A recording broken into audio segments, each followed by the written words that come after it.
आज के इस बज़्म की सदारत आली जनाब प्रोफेसर जमाल साहब फरमा रहे हैं। आपकी इजाज़त से, और मैं वैसे तो किसी और को बुलाना चाहता था, इसका आगाज़ करते हैं और 15 मिनट का वक्त एक मुकर्रिर या मकाला निगार के लिए जनाब सदर की इजाज़त से तय किया गया है और मुझे लगता है कि 15 मिनट काफ़ी है। उनके पालकी जिनकी वापस चली गई थी, जो लोग नहीं जानते हैं, जो राफिया अजमेरी गेट के सामने एंग्लो अरबी कभी भी है, वहीं से शिफ्ट होकर के ज़ाकिर हुसैन कॉलेज यहाँ पे आया, एक तारीख़ी कॉलेज से वाबस्तगी एक तारीख़ी शख्सियत की रही। मैं बड़ा मद्दाह हूँ जनाब डॉक्टर खालिद अलवी साहब का। खालिद अलवी साहब उर्दू में लिखते हैं, अंग्रेज़ी में लिखते हैं, बड़े अच्छे शायर हैं, नक्का। जनाब सदर और स्टेज पर बैठे हुए तमाम दोस्त, प्रोफेसरान और हाज़रीन जलसा, दरअसल मज़हर इमाम साहब से जैसा अभी शफ़ी अयूब साहब ने कहा, मेरी भी थोड़ी बहुत मुलाकात थी। बहुत मुलाकात तो मैं नहीं कह सकता, लेकिन बहुत सालों पहले ज़फ़ीर साहब के यहाँ वो तशरीफ़ लाए थे, जो यहाँ वो योजना के एडिटर थे, और मैं भी वहाँ बैठा था। तो उस वक्त उनसे मुलाकात हुई, कुछ मज़ामीन छपने लगे थे, तो उन्हें नाम जहन में था, तो उन्होंने पिछले मौसम का फूल जो किताब थी वो ज़फ़ीर साहब को दी और मुझे भी दी थी। वो किताब मेरे पास थी और भी दूसरी किताबें मेरे पास थीं जो इत्तेफाक से मुझे लाइब्रेरी में तलाश करने में बहुत मुश्किल होती। तो मैं बेगम मज़हर इमाम साहब का बहुत शुक्रगुज़ार हूँ कि उन्होंने तमाम किताबें मुझे भिजवा दी और मुझे आसानी हो गई इस मकाला लिखने में। लेकिन पहले जो मैं कह सकता हूँ, पहले मेरी मुलाकात मज़हर इमाम साहब से इस तरह हुई कि मैंने सरिता में एक छोटा सा, बिल्कुल यानी जो मिनी कहानी टाइप कुछ होता था, मैं 7th या 8th क्लास का तालिब इल्म था, तो एक सरिता उस ज़माने में मैगज़ीन निकलता, जिसे नए लोग तो वाकिफ़ भी नहीं होंगे, और वो 125 रुपये में ताउम्र आता रहता था, आप रोकना भी चाहें तो वो रुकता नहीं था। तो उसमें मैंने वो एक मिनी कहानी टाइप लिख दी, तो जिसके जवाब में मुझे एक किताब आई थी ज़फ़र अदीब और साबिर दत्त के मुरत्तबा गज़ल का कोई मजमुआ था। उसमें मज़हर इमाम साहब की पहली गज़ल थी, जो मैंने वो याद की कि फिर आपने देखा है मोहब्बत की नज़र से गुजरे ना कहीं गर्दिश दौरां भी इधर से, और पूछें तो ज़रा पेचो खमे राह की बातें, कुछ लोग अभी लौट के आए हैं सफ़र से, और सूरज की किरण अब शाम को फूटे, अब हम शम्मा जलाए हुए बैठे हैं शहर से, वगैरह। बहुत अच्छी गज़ल थी, वो मेरे जहन में महफूज हो गई। फिर उसके बाद मैंने उनका एक तस्वीर देखी 20वीं सदी में, जिसमें उनका फैमिली फ़ोटो था और नीचे एक शेर लिखा हुआ था कि हम ज़िंदगी के साथ बहुत दूर तक चले, ये और बात है कि तारुफ ना हो सका। फिर जब वो दिल्ली आ गए तो इधर उधर मुलाकात उनसे होती रही। लेकिन रात में मिर्ज़ा हामिद बेग, जो पाकिस्तान के बहुत बड़े कहानीकार हैं, उनका फ़ोन आया, तो इत्तफाक से मज़हर इमाम साहब का भी जिक्र आ गया। तो उन्होंने मुझे एक वाक़या सुनाया कि मज़हर इमाम साहब इस्लामाबाद तशरीफ़ लाए, तो एक अखबार में ख़बर निकली कि हिंदुस्तान के मशहूर शायर यहाँ इस्लामाबाद आए हुए हैं। तो हम लोग उनसे मिलने गए, तो वहाँ मंशा याद में रशीद अमजदी, मिर्ज़ा हामिद बेग बता रहे थे, तो जहाँ और बहुत सी बातें हुई, तो मैंने उनसे कहा कि देखिए अमृतसर टीवी जो है वो लाहौर में बहुत साफ़ नज़र आता है, तो अगर आप जो अपना ट्रांसमिशन सिस्टम कुछ ऐसा कर दें कि इस्लामाबाद में भी श्रीनगर टीवी नज़र आने लगे, तो हम लोगों को बहुत आसानी हो जाए। तो उन्होंने कुछ हाँ या ना का जवाब नहीं दिया, लेकिन मैंने भी सोचा ये सियासी मामला है, इस पर इंसिस्ट नहीं करना चाहिए। दोबारा मैंने कहा नहीं, कह रहे, लेकिन मुझे बहुत ताज्जुब हुआ कि जब एक हफ्ते के बाद इस्लामाबाद में श्रीनगर टीवी नज़र आने लगा। और उसके 20 साल के बाद जब मैं दिल्ली गया और मेरी उनसे मुलाकात हुई, मैंने उनका शुक्रिया किया, तो उन्होंने कहा नहीं, आपने जिस तरह कहा था तो मुझे करना ही चाहिए था, वो मैंने कर दिया था। बहरहाल मेरा जो मकाले का मौजू है वो नौमान शौक़ साहब से ही तय हुआ था कि मज़हर इमाम के फ़िक्री ज़ाविये, लेकिन अब इन्होंने जो सदर साहब ने 15 मिनट का टाइम दिया, उसमें फ़िक्री ज़ावियों पे बात नहीं हो सकती। अच्छा, मैंने चूँकि फ़न पर भी कुछ गुफ्तगू की है, तो यहाँ बहुत सारे हमारे प्रोफेसर बैठे फ़ौरन गिरफ्त कर लेंगे कि मौजू से अलग है, तो मैंने मज़हर इमाम के तख्लीक़ी सफ़र पर एक नज़र इसको कर लिया है, और मैंने इसमें उनके खाकों का जिक्र, उनकी तनकीद का जिक्र, उनकी गज़ल का जिक्र, आज़ाद गज़ल का जिक्र, ये सब पे थोड़े थोड़े हवाले दिए थे। तो जब आप लोग बोर होने लगे, टाइम की तो कोई बात नहीं, जब ये इशारा कर देंगे सदर साहब, मैं अपनी बात ख़त्म कर दूंगा। पहली बात मैं उनकी तनकीद से शुरू करता हूँ। एक तो हम लोग, वो खुद अपने आप को तनकीद निगार नहीं कहते, उन्होंने कहा है कि ये तासुराती मजमून है जिसमें मेरे तासुरात और तासुबात नुमायाँ हैं। दूसरी बात, उनके मजमूओं का नाम भी तनकीद नुमा है, तो वो तनकीद नुमा जैसी कोई चीज़ है, लेकिन मुकम्मल वो तनकीद उसे नहीं मानते। और उनके खाके, अक्सर याद आते हैं, जो है इसमें बहुत सारे खाके हैं, लेकिन उसमें भी ये है कि वो जो खाकों की मुरवजा तारीफ़ है उस पर शायद वो पूरे ना उतरें, और लेकिन ये ज़रूर है कि उसमें जो ये उन्होंने एक नुस्खा कीमिया दिया है तासुरात और तासुबात का, वो उसमें भी नज़र आते हैं। देखिए, मंटो के खाकों के बारे में मैंने एक जगह लिखा भी है और मैं कहता भी हूँ कि मंटो बहुत तारीफ़ करता है और फिर एक जुमले से पूरे उसकी खाक में मिला देता है बहुत तमाम लोगों को। तो अब शायद ये खाकों की ज़रूरत भी होगी कि हम उनकी कमियों और ख़ामियों का भी ज़रूर जिक्र करें। तो मज़हर इमाम साहब ने भी इसमें यही फार्मूला अपनाया है कि जितने लोगों के खाके हैं उनकी पूरी शख्सियत शायद हमारे सामने नहीं आती, लेकिन उनके ऐसे नुक्ते ज़रूर सामने आ जाते हैं कि जिसमें उनका कोई ऐसा पहलू निकलता है। अब जैसे जमील मजहरी साहब और परवेज़ शाहिदी साहब, उनकी दो बहुत अक़ीदत है। उन्होंने लिखा भी है कि मैं एक वक्त पे जब बहुत डिमोरलाइज था तो परवेज़ शाहिदी साहब ने बहुत सहारा दिया मुझे, और जमील मजहरी साहब ने तो मैं बहुत उनके अक़ीदतमंद हैं। उनकी शायरी पे भी असर है जो मैंने गज़लों में कुछ जिक्र किया है, लेकिन उसमें भी ये बताना नहीं भूलते कि वो अपनी जज्बाती तस्कीन के लिए किसी के मोहताज नहीं थे, वो खुद कफ़ील थे। और अगर क़ारीन की समझ में ये बात भी ना आए तो फिर वो मीरा जी की नज़्म लबे जुए बारे का हवाला उसके बाद देते हैं। परवेज़ शाहिदी के बारे में भी जो तस्वीर बनती, लगता है कि एक आशिक जो किसी को देखते एकदम इश्क कर लेते थे, और एक जिंदे वाला नोश की उसकी तस्वीर बनती है। जिगर साहब के बारे में, जिगर साहब से बहुत ज़्यादा उनकी मुलाकात नहीं थी, एक बार की मुलाकात है, लेकिन उसमें जो जिगर साहब का, यानी जिगर साहब के बारे में अजीब बात है कि सैयद हामिद ने, रशीद अहमद साहब ने और सरदार जाफरी ने एक जुमला ये लिखा है कि जिगर साहब काफ़ी कमरू आदमी थे, लेकिन जब वो गज़ल पढ़ते थे तो पता नहीं कहाँ से उनके चेहरे पे नूर आ जाता था। तो उनके तरन्नुम की और उनकी इस बात नज़र इमाम साहब ने भी लिखी है, लेकिन लिखा यही है कि वो बेरब्त बातें करते थे और उन्हें लगता नहीं था कि ऐसी बेरब्त बातें करने वाला इश्किया मज़ामीन इतने बेहतर अंदाज में गज़ल में कैसे कह सकता है। एक खाका उसमें अख्तर हुसैन कादरी साहब का है। अख्तर हुसैन कादरी मज़हर इमाम साहब के उस्ताद थे और इतने मुतासिर हैं उनके कि अख्तर हुसैन कादरी का जब वहाँ से तबादला हो गया तो उनके खाली घर में मज़हर इमाम साहब गए और उनके फेंके हुए कागज़ी पुर्ज़े जो फटे हुए थे वो सब उठा के लाए और कह रहे वो शायद आज भी मेरे पास महफूज हों। और ये कहते हैं कि इतना खुश गिरफ्तार, खुश लिबास, खुश कलम, खुश गो, और कहते हैं खुश लफ्ज़ लिख के लगाते चले जाइए, वो सब अख्तर हुसैन कादरी पर पूरे होते थे। लेकिन उसके बाद भी एक जुमला ज़रूर ऐसा दिलचस्प लिख देते हैं कि हमारे जो साथी था मंजर, उसने बताया कि वो और अख्तर हुसैन कादरी पटना में एक ही लड़के पे आशिक थे। खलीलुर रहमान आज़मी साहब का भी बहुत दिलचस्प खाका है। खलीलुर रहमान आज़मी और कृष्ण चंद्र जो है उनके बारे में उन्होंने लिखा है कि मेरा जितना रब्त इन लोगों से था इतना मेरा किसी से नहीं था। लेकिन कृष्ण चंद्र का वो जो सराय के बाहर उन्होंने एक फ़िल्म बनाई थी जिसमें उनके भाई महेंद्र नाथ हीरो थे और उसमें एक समीना हीरोइन थी जिससे कृष्ण चंद्र इश्क करते थे, उसका जिक्र भी कर दिया है। और खलीलुर रहमान आज़मी साहब के बारे में तो उन्होंने इतनी अक़ीदत का इजहार किया है कि उनके साथ अगर मेरी नज़्म छप जाती थी किसी रिसाले में तो मुझे बड़े फ़ख्र का एहसास होता था। और एक बार एक गुमनाम मैंने एक मज़मून लिखा शबखून में, तो लोगों को शुबा हुआ कि ये खलीलुर रहमान आज़मी का लिखा हुआ है, तो मुझे इस बात की भी खुशी हुई कि लोग मेरी तहरीर पर उनका गुमान कर सकते हैं। लेकिन एक जुमला उनके बारे में भी ज़रूर लिख दिया है कि वो 3 महीने तक एक बाज़ारी औरत के चक्कर में अलीगढ़ से गायब रहे और बिहार के गांव में मौजूद रहे। दूसरा जो तनकीदी उनकी किताब है उसमें कई सारे उनके तनकीदी मज़ामीन हैं, लेकिन उसमें भी यह है कि आप उनसे मुत्तफ़िक़ हों या ना हों, उनकी अपनी एक राय है और जो आम तौर से हम उसमें से अब मुत्तफ़िक़ होना मुश्किल है। अब एक एक मज़मून अगर आप उठाते चले जाइए, सबसे दिलचस्प बात जो है कि मैं समझता हूँ कि उनकी नस्र पर जो काहिराना गिरफ्त है वो खाकों में भी और तनकीद में भी नुमाया। अगर आप एक खूबसूरत नज़्म, एक बहुत दिलचस्प नस्र समझ के पढ़ें तो बहुत लुत्फ़ आता है, लेकिन अगर उस पर आप तनकीद देखें तो आप ये समझेंगे सिर्फ़ एक ज़ाती आदमी की राय है। और जुमले इतने दिलचस्प उसमें मिलते हैं कि ये इसीलिए शायद लोग कहते हैं कि वो तनकीद नहीं है, तनकीद की ज़ुबान बहुत सख्त होनी चाहिए, बहुत ज़्यादा ऐसी नहीं होनी चाहिए। इतनी तख्लीकी लोग ये बहुत सारे वारिस अलवी के बारे में भी इल्ज़ाम लगाते हैं, लेकिन जैसे कलीमुद्दीन अहमद पे उनका मजमून है, कलीमुद्दीन अहमद की शायरी पे उन्होंने बहुत बुरी तरह रद्द किया है उसे, लेकिन जुमले उसमें इतने दिलचस्प मिलते हैं। कहते हैं कि अपनी पसंद के मामले में कलीमुद्दीन अहमद वादऊ ला शरीक हैं।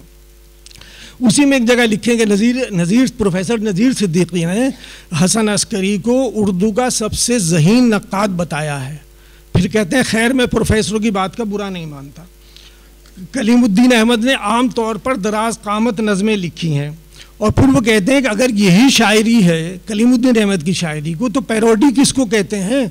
कलीमुद्दीन अहमद ने अपनी शायरी को बकटुट, कोई साहब बकटुट अजीमाबादी थे जिनसे मैं तो वाकिफ़ नहीं हूँ, कोई पैरोडी वैरोडी करते होंगे, कि बकटुट अजीमाबादी की सतह तक पहुँचा दिया है। और उसमें एक लफ्ज़ वो पकड़ते हैं कि फ़रेब नज़र का धोखा उन्होंने इस्तेमाल किया, कि अगर फ़रेब नज़र का धोखा कोई चीज़ है तो आब हयात का पानी क्यों नहीं इस्तेमाल कर सकते। और मुमताज़ साहब कोई थे जिन्होंने कलीमुद्दीन अहमद पे किताब लिखी थी, तो लिखे कि मुमताज़ साहब के 12 सफ़ात पढ़ने के बाद मुझे एक लफ्ज़ ये काम का नज़र आया कि कलीमुद्दीन अहमद अपने तमाम खाने में आलू ज़रूरी समझते थे। अब वो तनकीदगार जो आलू को ज़िंदगी का इतना जुज़ समझता हो, उसके तो तज्ज़िया माहिर नफ्सियात ही कर सकते हैं। दूसरा, मुमताज़ साहब के बारे में जुमला उन्होंने ये लिख दिया है कि मुमताज़ साहब भी जो तज़कीर व तानीस की गलतियाँ हैं उसके लिए कातिब के मोहताज नहीं थे। मोहम्मद अलवी पे उनका एक मज़मून है। मोहम्मद अलवी के बारे में, मोहम्मद अलवी पे असल में महमूद अयाज़ ने मज़मून लिखा था कि वो आँख के शायर हैं, तो वही उन्होंने लिखा है कि वो आँख के शायर हैं। और ये जुमला मैं महमूद अयाज़ से मुस्तार लेता हूँ। लेकिन उन्होंने लिखा है कि जब हम लोगों ने पहली बार इस हिप्पी नुमा लिबास में देखा, उनसे मुराद उनकी गज़ल को, तो हम सबको बहुत ताज्जुब हुआ। लेकिन कह रहे हैं अलवी जो है, मोहम्मद अलवी, खालिद अलवी नहीं, मोहम्मद अलवी उन लोगों में से नहीं है जो साहबजादे ये समझते हैं कि उर्दू अदब 1960 के बाद ही पैदा हुआ है। अच्छा, फ़ारूक़ी साहब ने कहते हैं पता नहीं अच्छा खासा शरीफ आदमी है मोहम्मद अलवी, लेकिन पता नहीं क्यों अपनी हर किताब में किसी का दिबाचा लिखवाना ज़रूरी समझते हैं। और फ़ारूक़ी से जो दिबाचा लिखवाया है तो ऐसा लगता है कि जैसे फ़ारूक़ी मोहम्मद अलवी की शायरी पर दूसरों के असरात का सुराग लगाने के लिए रवाना हुए हैं। और उसके बाद वारिस अलवी का भी एक उसमें दिबाचा है, कहना अगर वारिस अलवी 20 सफ़ात के अलावा 2 सफ़ात का मजमून लिखते तो शायद इतनी ठोकरें ना खाते। और उन्होंने इतनी बेशर्मी से अंग्रेज़ी फ़िलासफ़र्स और शायरों के हवाले दिए हैं कि मोहम्मद अलवी को भी बहुत शर्म आई होगी। गालिब के बारे में अच्छा अजीब बात यह है कि हमारे शायर को गालिब से कोई रग़बत नहीं है, और गालिब को कहते हैं कि उसका सिर्फ रंग ये है कि वो बेरंग शायर है। और उसकी जब मजमून की इब्तदा करते हैं वो कहते हैं कि जब भी गालिब का ख्याल आता है तो मुझे सर्कस के उस मस्खरे का ख्याल आता है जो अपने चेहरे बिगाड़ कर लोगों को हंसाता है।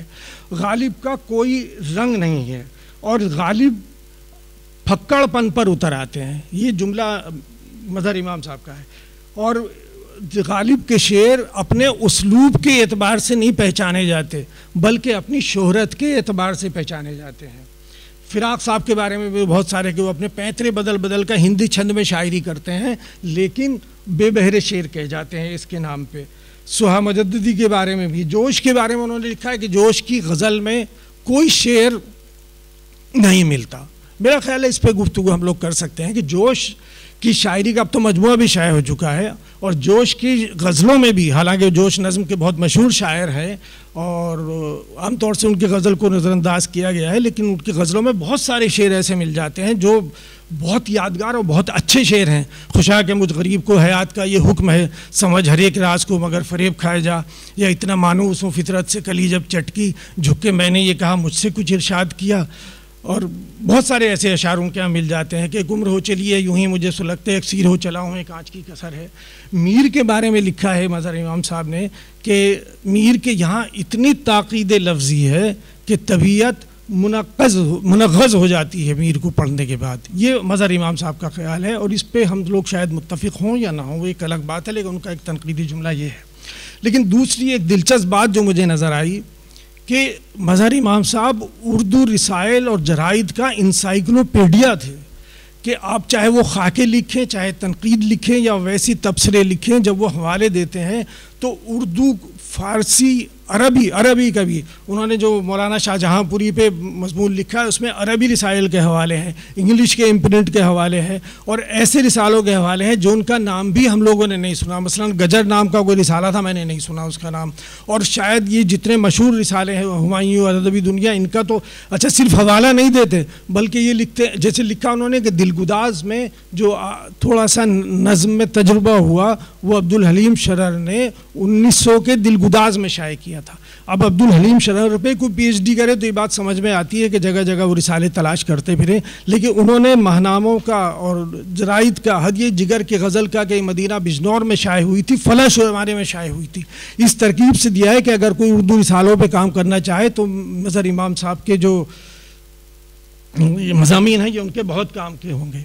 दूसरी एक दिलचस्प बात मुझे ये नज़र आई कि कमर रईस साहब ने, हमारे उस्ताद कमर रईस साहब, खुदा उन्हें करवट जन्नत नसीब करे, उन्होंने एक जगह किसी जुमले में लिख दिया था कि बिहार के मशहूर शायर मज़हर इमाम साहब, तो मज़हर इमाम साहब को बहुत नागवारी हुई। उन्होंने कहा कि मैं बिहार का अजीम शायर कहलाना पसंद नहीं करूँगा और मैं पूरे हिंदुस्तान का या उर्दू का एक मामूली शायर कहलाना पसंद करूँगा, और उन्होंने इस पर बड़े रद्द-ए-अमल का इज़हार किया, बहुत लोगों को खतूत लिखे। खैर, और वो जगह जगह इस बात की तरदीद भी करते हैं कि किसी भी शायर का इलाके से कोई ताल्लुक़ नहीं होना चाहिए, लेकिन इसके बावजूद ही मुझे ऐसा लगता है कि हल्की सी जानिबदारी तो मज़हर इमाम साहब भी करते हैं।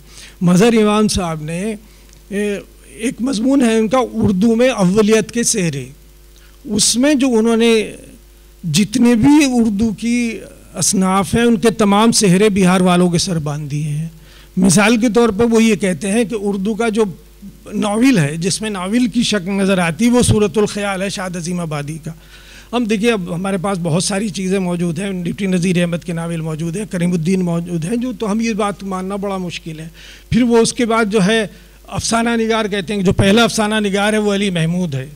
मुझे इसमें भी कलाम है, चूँकि अली महमूद के जो अफसाने हैं वो 1904 में शाये हुए और उससे पहले कहीं पहले नसीर और ख़दीजा शाये हो चुके थे उधर के रिसालों में। ये बात कोई तस्लीम नहीं कर सकता। उन्होंने इंशाइये का, और जो फिर उर्दू गज़ल के बारे में वो कहते हैं कि उर्दू नई गज़ल का जो शायर है वो अकेला शाद अज़ीम आबादी है। इसमें भी हम गुफ्तगू कर सकते हैं। ख़ुद ही एक मज़मून में मज़हर इमाम साहब ने लिखा है कि नई गज़ल इकबाल से और शाद अज़ीम आबादी से शुरू होती है। तो इकबाल की गज़ल जो उस ज़माने में मौजूद है, यह गाना हमारे पास मौजूद है, और तो इसलिए इस बात को तस्लीम करना मुश्किल है। लेकिन उन्होंने तमाम चीज़ों में नई और पहला अफसाना निगार भी हदिया, और उन्होंने एक लफ्ज़ किया कि इंशाइये का लफ्ज़ पहली बार बिहार में इस्तेमाल हुआ। बहरहाल, और दूसरा एक बात उन्होंने लिखी कि यूपी, पंजाब और बाकी जो दिल्ली वाले हैं वो काजी अब्दुल वदूद, कलीमुद्दीन अहमद और अख्तर और रैनवी से इस दर्जा मुतासिर नज़र आते हैं, इस दर्जा कि वो एहसास कमतरी में मुब्तला हो गए, इसलिए उनका जिक्र नहीं करते। मुझे ऐसा लगता नहीं है कि ये तासुब हम लोगों में या किसी में मौजूद है।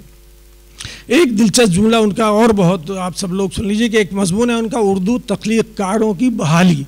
उसमें उन्होंने लिखा है कि दरअसल इस उर्दू तख्लीक़कार अब बहाल हो रहे हैं, आहिस्ता आहिस्ता इनकी अहमियत तस्लीम की जा रही है, और इससे एक अच्छा फ़ायदा ये हुआ है कि ये उर्दू प्रोफेसरों के गिरफ्त से आज़ाद होती चली जा रही है, जिनको अल्लाह ताला ने कोई तख्लीक़ी क़ुव्वती अता नहीं की, और वो इस तासुब का अपनी सलाहियतों से महरूम होने का बदला तख्लीक़कार से लेते हैं, अपनी इस रिवायती महरूमी का।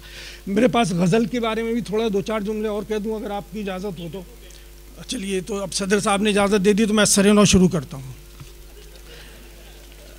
देखिए, असल में मैं क्या है, मज़हर इमाम साहब ने एक जगह लिखा है कि गज़ल को हम उस वक्त तक नहीं मान सकते जब तक वो हमारी रिवायत से मरबूत ना हो। रिवायत की तवसी तो हो, लेकिन जो रिवायत से बगावत करती है वो गज़ल ज़िंदा नहीं रहती।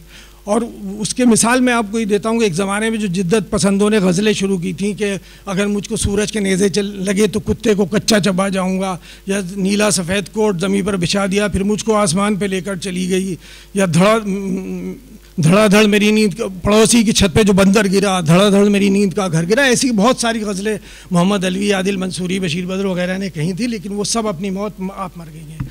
मज़हर इमाम साहब ने उस ज़माने में भी जो वो तरक्की पसंद थे, उस वक्त भी उनकी गज़ल बाकायदा रब्त रखती है अपनी रिवायत से। मैं आपको दो चार शेर उसके सुना देता हूँ ताकि लगे कि गज़ल में भी। और दूसरा इसमें मैंने ये कोशिश की है, दरअसल गालिब ने एक ख़त में ये लिखा है ग़ुलाम गौस बेखबर के नाम कि एक उस्ताद का शेर मेरे तहवील हाफ़ज़ा में चला आता है और मैंने भी अज़रह तसर्रुफ़ इसकी शक्ल तब्दील की है। और उन्होंने शेर क़याम का लिखा है, ज़ालिम तो मेरी सादा दिली पर तो रहम खा, रूठा था तुझसे आप ही और आप मन गया। फिर उसके बाद मैंने भी उसके शक्ल तब्दील की, अपना शेर लिखा है जो दीवार में मौजूद नहीं है। तो सादुल्लाह गुलशन की रिवायत से आप सब लोग वाकिफ़ हैं। उन्होंने कहा था कि उर्दू शुअरा को फ़ारसी के मज़ामीन नज़्म करने चाहिए। वो हमारे यास यगाना साहब जो बड़े उर्दू शायरी के एंग्री मैन थे, उन्होंने एक मज़मून गालिब शिकन लिखा किताब, और उसमें उन्होंने चोरियाँ और नक्कालियाँ नाम का एक बाब है, जो गालिब को उन्होंने चोर और नक्कात कहा है। लेकिन मेरी राय ये है कि जो शायरी शम्स कैस राजी ने कहा है कि मजमून पर किसी का कॉपीराइट नहीं, कोई हक नहीं है, मजमून उसका है जो बेहतर तरह से नज़म करे। और शेर में दूसरी खूबी यह है कि इसमें याद हो जाने की सलाहियत होनी चाहिए। ये दो खूबियाँ हैं। तो मैंने पूरी मज़हर इमाम साहब की गज़ल पे जहाँ जहाँ उनकी रिवायत से ताल्लुक़ है उसका बहुत तफसील से ज़िक्र किया है। मैं उसकी 2-4 शेर आपके सामने पेश कर देता हूँ। और जो मैंने उनका मेरा ख्याल ये है कि जो वो तरक्की पसंदी के ज़माने में, उस वक्त भी उनकी शेर में वो बाकायदा तरक्की पसंदी मौजूद नहीं थी। उस तरह कहीं कहीं भूख वूख का जिक्र है, थोड़ा सा सुर्ख सवेरे का भी एक आध जगह जिक्र है, लेकिन जो बाकायदा एक नज़म थी कि ये तो कोई हिटलर का चेला, मान लो साथी जाने ना पाए, या इस तरफ रूस उधर चीन मलाया बर्मा, अब उजाले मेरी दीवार तक आ पहुँचे हैं, उस तरह की कोई उनके यहाँ नहीं मिलती। हालांकि वो इस वक्त किसी को लिखा कि वो साहब मुझे उस ज़माने में बाकायदा लाल सलाम करते थे, लेकिन लाल सलाम के ज़माने में भी उनकी गज़ल बाकायदा लाल नहीं हुई है। लेकिन उनके जितने शेर हैं, मैं ये समझता हूँ कि बहुत सारे ऐसे हैं जिनका रब्त है। मैंने कुछ ऐसे जैसे मिलना तेरा हुआ है अब आसान तो सहल है, पहला सा ज़ख्म वादा फ़र्दा कहाँ से लाऊं, ये मज़हर इमाम साहब का शेर है। अब गालिब का शेर के मिलना तेरा अगर नहीं आसान तो सहल है, दुश्वार तो यही है कि दुश्वार भी नहीं। अब देखिए गालिब के चिराग से किस तरह चिराग जलाया है कि हम ही साक़ी थे, हम ही नशा थे, सहबा हम थे, ऐसी महफिल थी कोई, ऐसी महफिल थी कि कोई ना था, तन्हा हम थे। अब गालिब का शेर याद कीजिए कि है आदमी बज़ात खुद एक महशर ख़याल। और वो अपने नक्श कदम, मज़हर इमाम साहब का शेर है, वो अपने नक्श कदम पर बहुत फरेफ्ता था, नए ख्याल की आवाज़ें पा से डरता था। और इकबाल भी कह गए हैं कि आईनों से डरना, तर्ज़ कोहन पे अड़ना, मंजिल भी यही कठिन है कौमों की ज़िंदगी में। और देखिए आखिरी ज़माने का एक शेर है मज़हर इमाम साहब का कि वहाँ तो कोई ना था एक अपने गम के सिवा, मेरे मकाब मगर इज़्दिहाम कितना था। अब आतिश का शेर देखिए कि मेरे आगे उसको फ़रोग़ हो, ये मजाल क्या है रकीब की, वो हुजूम में जलवे यार है कि चिराग खाना को जा नहीं। मैंने बहुत सारे ऐसे शेर दिए जिनके मज़ामीन हमारी उस गज़ल का है। लेकिन दूसरा ये भी है कि मैंने मज़हर इमाम साहब की गज़ल से जिन लोगों ने चिराग जलाए हैं उसमें बहुत सारे ऐसे शेर हैं, इसमें बानी का जिक्र भी है, इफ्तिखार आरिफ का भी है, और ऐसे बहुत सारे लोगों का जिन्होंने मज़हर इमाम साहब की गज़ल के मज़ामीन को या उनके अंदाज़ को लेके आगे बढ़ाया है। अब मैं उसे ज़्यादा, सब लोग हमारे सदर की गर्दन डाल गए, सोच रहे हैं कि मुझे अब हट जाना चाहिए। बहुत बहुत शुक्रिया। बहुत बहुत शुक्रिया डॉक्टर खालिद दलवी साहब। खालिद दलवी का कमाल ये है, कलीम आजिज़ ने कहा था कि बात चाहे बेसलीक़ा हो कलीम, बात कहने का सलीक़ा चाहिए। खालिद दलवी सलीक़े की बात सलीक़े से कहते हैं और दिलचस्प अंदाज में बात कहते हैं। मुझे दिलचस्पी इस बात पे है कि इतने पॉइंट्स दे दिए शहीर साहब इस अपने मकाले में खालिद दलवी ने, कि मैं तो इंतज़ार करूँगा कि जनाब सदर जब अपने सदारती खुतबात से नवाजेंगे, चूँकि उर्दू शायरी पे उनकी बड़ी ज़बरदस्त नज़र है, क्या क्या बातें जनाब खालिद दलवी साहब ने अपने मकाले में कह दी। बहुत शुक्रिया मोहतरम खालिद दलवी साहब।